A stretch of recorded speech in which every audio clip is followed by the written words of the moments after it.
राधे राधे, जय श्री कृष्णा। कहानी संग्रह में हमारे सभी श्रोताओं का हार्दिक अभिनंदन है। भक्तों, आज की वीडियो में हम ब्राह्मण हत्या जैसे जघन्य पाप से मुक्ति देने वाली कामदा एकादशी व्रत कथा तथा उसका महात्म्य लेकर आए हैं। पौराणिक मान्यता के अनुसार श्रद्धा भाव से इस व्रत को रखने वाले साधक के श्री हरि की कृपा से सभी अधूरे कार्य पूरे हो जाते हैं। यह एकादशी चैत्र शुक्ल पक्ष की एकादशी है। इसे कामदा एकादशी के नाम से जाना जाता है। हिंदू धर्म में वैष्णव संप्रदाय के व्यक्ति इस व्रत के महात्म्य को समझकर इसका व्रत हरि की प्रसन्नता के लिए रखते हैं।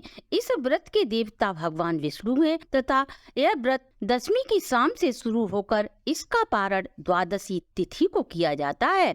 कुछ लोग इस व्रत को बिना जल पिए ही रखते हैं। कुछ व्यक्ति जो निर्जला व्रत नहीं रख सकते वह एक बार सात्विक भोजन कर व्रत का पुण्य फल प्राप्त कर सकते हैं। द्वादशी को ब्राह्मण भोज कराकर दक्षिणा देकर व्रत का पारण करते हैं। यदि आपकी सामर्थ्य ब्राह्मण को भोजन कराने की नहीं है तो आप सीधा देकर व्रत का पारण कर सकते हैं।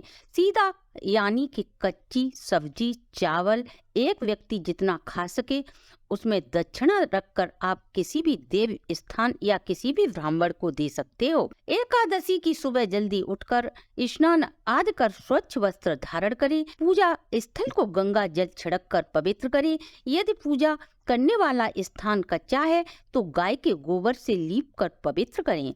इसके बाद हाथ में गंगा जल ले श्री हरि विष्णु की प्रतिमा कैलेंडर जो भी आपके पास उपलब्ध है व्रत का संकल्प लें। संकल्प में आप कहें कि हे प्रभु, मैं आपकी प्रसन्नता हेतु एकादशी का व्रत रखना चाहता हूँ। व्रत में कोई विघ्न बाधा उत्पन्न हो, अतः आप व्रत को निर्विघ्न पूर्ण कराने में मेरी सहायता करें। इसके बाद जो आपके पास सामग्री उपलब्ध है जैसे धूप दीप फल पुष्प कपूर आदि भगवान को अर्पित कर आरती करें। श्री हर भाव के भूखे हैं, अतः उनके भक्त भाव पूर्वक जो भी खाद्य पदार्थ उन्हें अर्पित करते हैं वे अवश्य ही उसे स्वीकार कर लेते हैं। मगर भोग सात्विक होना चाहिए, लहसुन प्याज नहीं होनी चाहिए। भोग में तुलसी अवश्य सम्मिलित करें। पूजा के बाद व्रत कथा सुने या सुनाएं। हो सके तो एक माला तुलसी की ओम नमो भगवते वासुदेवाय नमः जाप अवश्य ही करें। श्री हरि से अपने पापों की क्षमा के लिए प्रार्थना करें। रात्रि जागरण भजन कीर्तन कर बिताएं। ऐसे करने वाले व्यक्ति से भगवान विष्णु अत्यधिक प्रसन्न होते हैं और व्रती के सभी मनोरथ पूर्ण करते हैं। आइए अब एकादशी व्रत की कथा को श्रवण करें। प्राचीन काल में नागपुर नाम का एक अति सुंदर रमणीक नगर था। सोने के भवनों से बना हुआ यह नगर जिसमें पुंडरीक आदि भयंकर नाग निवास करते थे। इस नगर का राजा पुंडरीक था। हजारों अप्सराएं गंधर्व व किन्नर राजा की सेवा में सदा उपस्थित रहते थे। एक बार वहाँ की श्रेष्ठ अप्सरा ललिता जिसके पति का नाम ललित था, दोनों पति पत्नी के बीच इतना प्यार था कि एक दूसरे की छवि सीने में अंकित थी। एक बार नागराज पुंडरीक की सभा में नृत्य गान चल रहा था।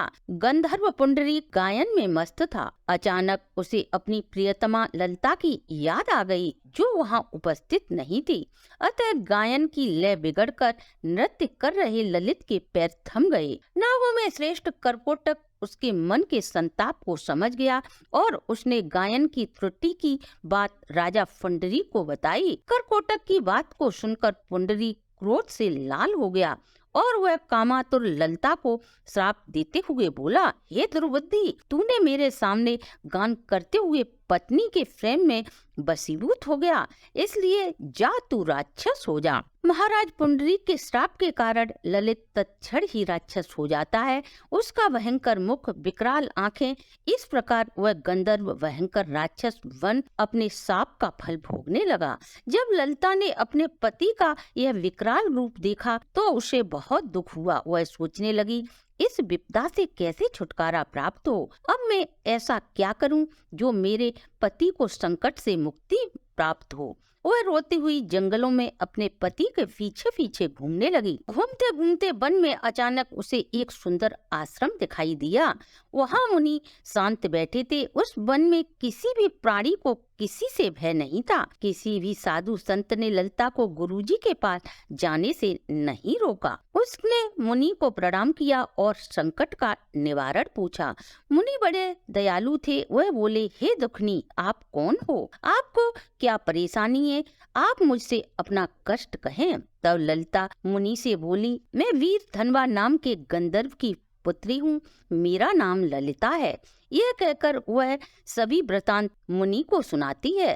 तब मुनि बोले, हे भद्रे, इस समय चैत्र शुक्ल एकादशी है, जो समस्त पाप कष्टों को हरने वाली है।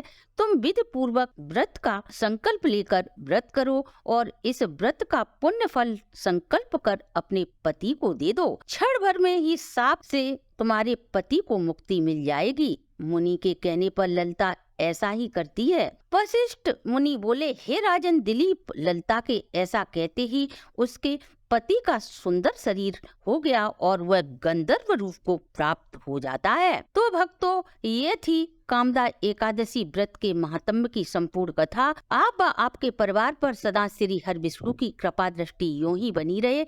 अगर आपको हमारी प्रस्तुति अच्छी लगी हो तो आप हमारे चैनल को लाइक, सब्सक्राइब और शेयर करें।